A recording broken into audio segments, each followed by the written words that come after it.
Both history and performance are inherently time-based, and much of my work uses the action of performance either to imbue objects with their own history or to re-perform histories, opening up the possibility for new options, other possible futures. I'm Liz Glynn. I'm an artist based in Los Angeles, California, and I work between sculpture and performance. At the Delfina Foundation, I've been researching volatility.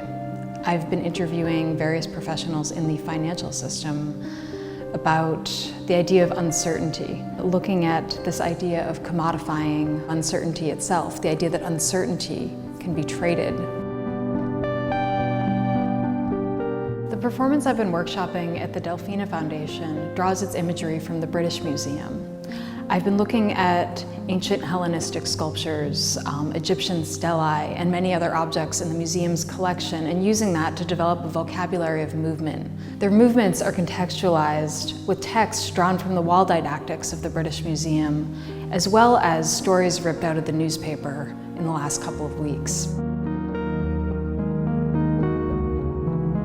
One of the sequences in the performance takes the form of the Nereid frieze. The dancers sequence different poses, drawing on the triangular composition of the frieze, but also trying to suggest images of battle, war, or strife.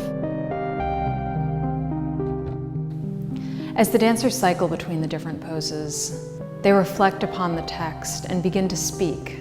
They talk about value and they talk about the notion of what's worth saving. I was interested in the relationship between the objects contained in the museum, which many countries are fighting over, versus the migrants stranded at sea who no one wants to take in.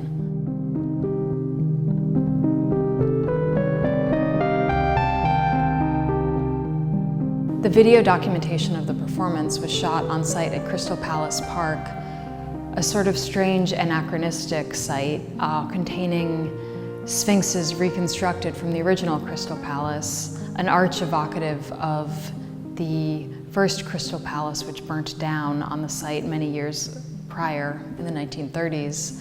Images that evoke the histories described in the British Museum, but in this cheap, popular material.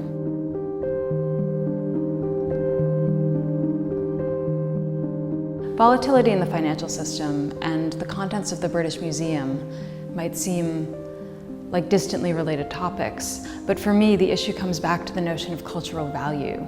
What do we assign value to? How do these values change over time, and how can we as individuals make decisions that affect what we'll hold on to in the future?